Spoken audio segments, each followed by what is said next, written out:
समस्त ज्योतिष प्रेमी सज्जनों का मैं अपने YouTube channel doctor Ramesh Chandra Joshi में हार्दिक अभिनंदन और स्वागत करता हूँ। सज्जनों,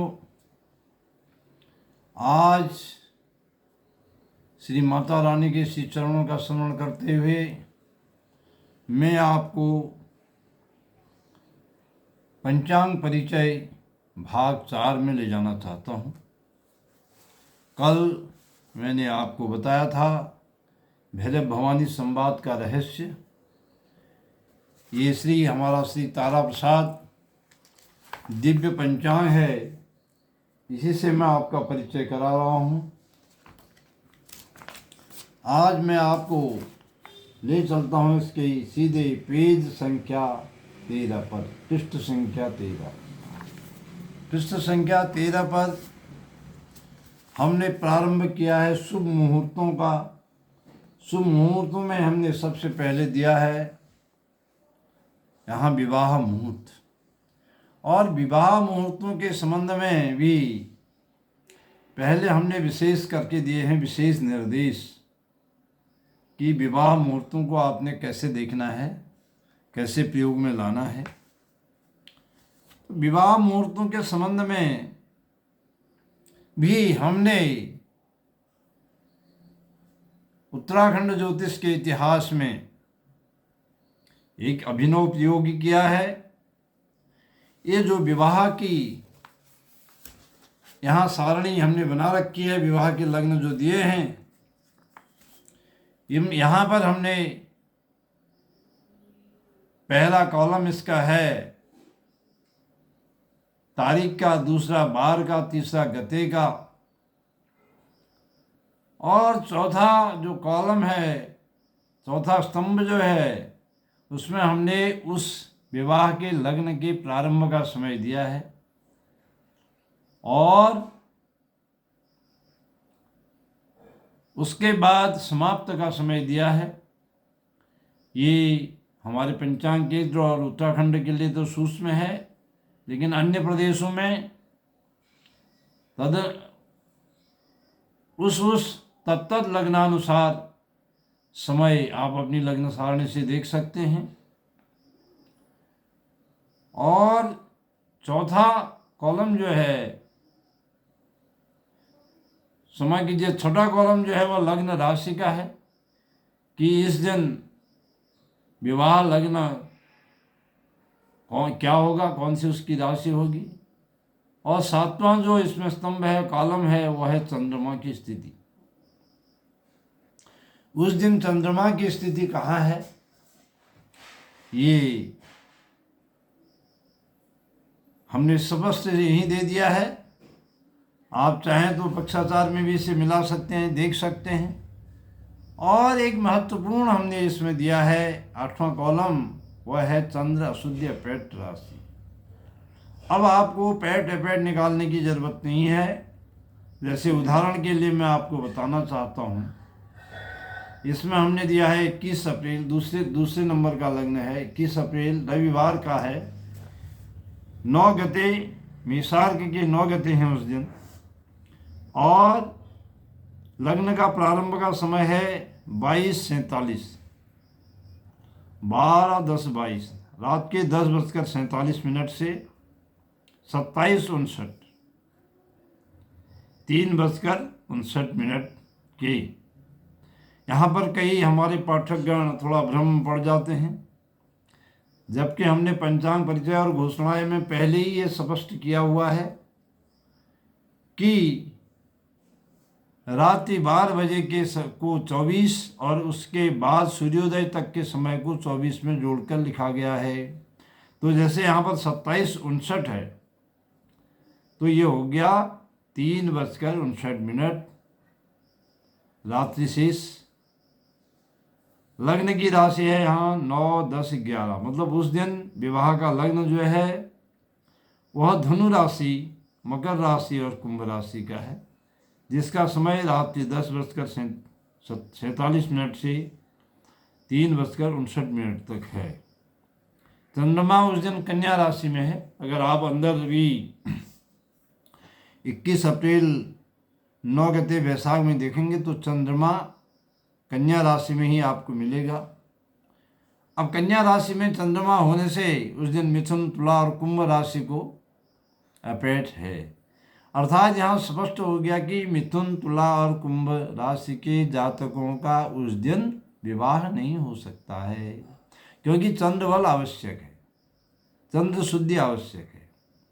तो इससे आप हमारे पुरोहित वर्ग को और आम जो हमारी ज्योतिष प्रेमी जनता है उससे भी, सामान्य पढ़ा लिखा व्यक्ति ज्योतिष उसने नहीं भी पढ़ा है तो हमारे पंचांग से विवाह लग्न का निर्धारण कर सकता है। और इसी प्रकार आप सभी जगह समझ सकते हैं। उसके पश्चात हमने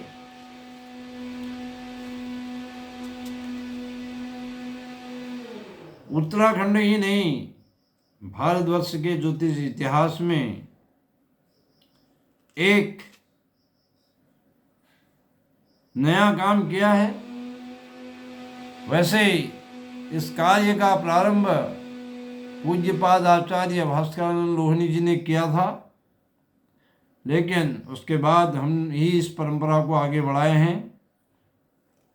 आपातकालीन विवाह मुहूर्त हमारे धर्म शास्त्रों का, ज्योतिष शास्त्रों का और ग्रह्य सूत्र के भाष्य में भी ये चीज आई है कि गुरु और शुक्र दोनों में से एक के उदय और एक के अस्त होने पर कन्या, वर कन्या की, मैं तो कहूँगा कन्या ही नहीं बल्कि वर कन्या दोनों के प्रौढ़ होने पर विवाह लग्न, विवाह काल का अतिक्रमण होने पर विवाह लग्न कर लेना चाहिए। जिसके लिए कि हमने संवत 2080, ये संवत 2080 का पंचांग आपके सामने है। संवत 2080 में आपातकालीन विवाह लग्न रहस्य विशेषांक करके निकाला है। इसको आप प्रत्येक पाठक को अवश्य ही पढ़ना चाहिए। और कुछ लोगों ने, अधिकांश पंचांगकार इन विवाह लग्नों को नहीं देते हैं, लेकिन वर्तमान परिप्रेक्ष्य में इन विवाह लग्नों की परम आवश्यकता है। जब 30-35 वर्ष के हमारे अति प्रौढ़ वर कन्या अभी तक अविवाहित हैं, तो ऐसी स्थिति में हम शास्त्र के ही आलोक में अपने कुछ नियमों को अवश्य ही शास्त्र की परिधि और सीमा के अंदर देख रख करके विवाह के लग्न यहाँ पर हम देते हैं, आपातकालीन विवाह लग्न। लेकिन कुछ लोगों ने, और विशेष करके पूर्वांचल के कुछ लोगों ने कई आपत्तिजनक बातें इस पर कही हैं। वस्तु तो है ऐसे लोग जो हैं वे दुराग्रह से ग्रसित रहते हैं और शास्त्रों का अध्ययन वह करते नहीं हैं। मुहूर्त चिंतामणि अस्ते वर्ज्य 1:48 तक ही वो संकुचित रहते हैं, जबकि 1:48 की पीयूष धारा टीका में महर्षि लल्ल का ज्योतिष शास्त्र में स्थान है, जो स्थान के आचार्य भास्कर और 12 मिहिर का भी नहीं है। आचार्य लल्ल ने स्पष्ट कहा है, अद्यप्यनुपचयस्तु जीवो कन्याति कालमावहति गुणवद्दारोपलब्धो तथापि पाणि ग्रहण कार्य। गुणी वर के मिलने पर, कालातिक्रम होने पर विवाह कर्म कर लेना चाहिए। तो इससे तो मुहूर्त चिंतामणि की जो पीयूष धारा टीका है उसने स्पष्ट ही कर दिया है। और हमारे उत्तराखंड के अत्यंत प्रसिद्ध ग्रंथ ज्योतिष चंद्रार्क की काशिका टीका जो अति प्रौढ़ टीका है, और कुछ है हमारे उत्तराखंड के ज्योतिषियों ने तो शायद ज्योतिष चंद्रार्क के दर्शन भी नहीं किए गए होंगे, उसमें स्पष्ट लिखा है। और जो काशिका टीका है वो भी हमारे ज्योतिष चंद्रार्क की जो रचयिता दैवज्ञ वर रुद्रदेव दैवज्ञ हैं, उनके द्वारा ही उनकी काशिका टीका भी लिखी गई है। विशेष है क्योंकि जिसने मूल ग्रंथ लिखा उन्हीं आचार्य प्रवर ने टीका भी लिखी है, तो ये बहुत ही प्रमाणिक है। उसमें स्पष्ट लिखा है, एक मूढ़ो भवेदन्य सोच मित्रांशगो यदि स्वराशि मूर्तिगस्तेव मूढ़ दोषो विनिश्यति। इससे अधिक क्या हो सकता है? इसमें तो स्पष्ट लिखा है एक के अस्त होने पर तो कोई दोष ही नहीं है, क्योंकि काल प्रकाशिका में भी इससे कहा गया है। और तो और जो हमारा पारस्कर ग्रह्य सूत्र जो हमारे लिए परम प्रमाण है, उसकी भाष्य में भी, गदाधर भाष्य में स्पष्ट कहा गया है, राहुग्रस्ते तथा युद्धे पितॄणाम प्राण संशय अति प्रौढ़ा च या कन्या चंद्र लग्न बलेन चो। चतुर्थी कंडिका के पृष्ठ संख्या 59 में है। तो ये हमें आपातकालीन विवाह लग्न का आधार प्रदान करती है।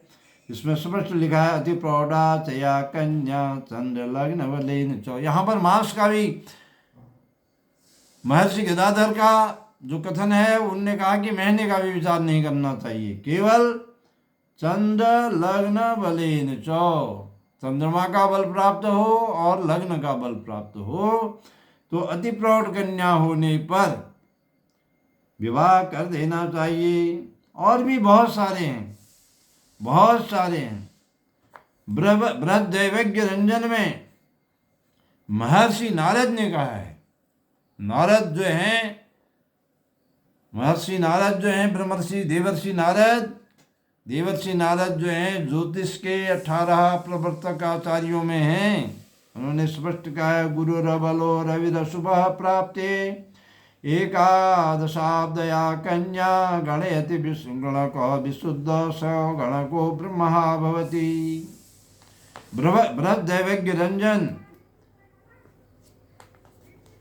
71वां अध्याय 45वां श्लोक ये है, महर्षि नारद का ये है।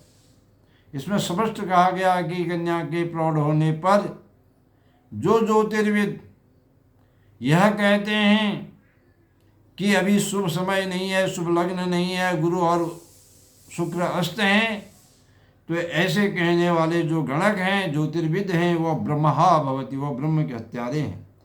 तो अनेकों अनेकों हजारों हजार शास्त्रों के प्रमाण हमारे पास ऐसे हैं जहाँ वर और कन्या के प्रौढ़ होने पर आपातकालीन लग्नों का विधान है।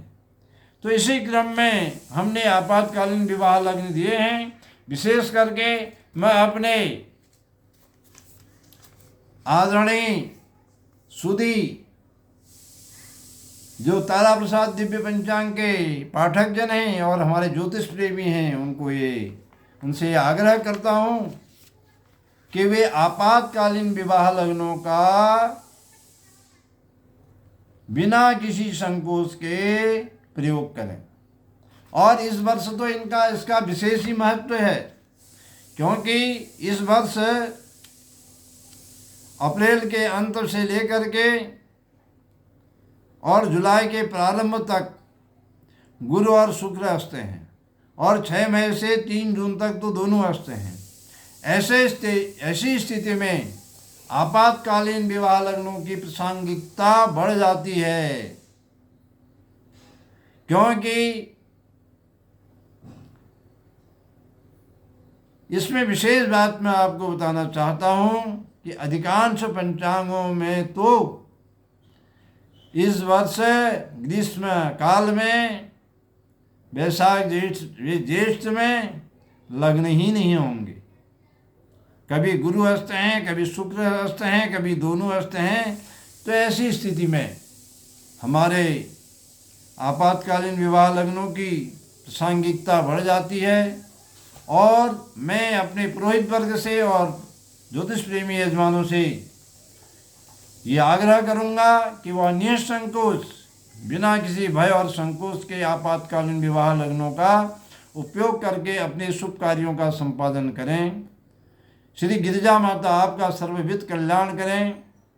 श्री गिरिजा माता के परम पावन चरणों का स्मरण करते हुए आप सब लोगों की मंगल कामना के साथ अपनी वाणी को यहीं पर विराम देता हूँ। फिर कल एक नए विषय के साथ आपसे मिलूँगा। हरि ओम तत्सत।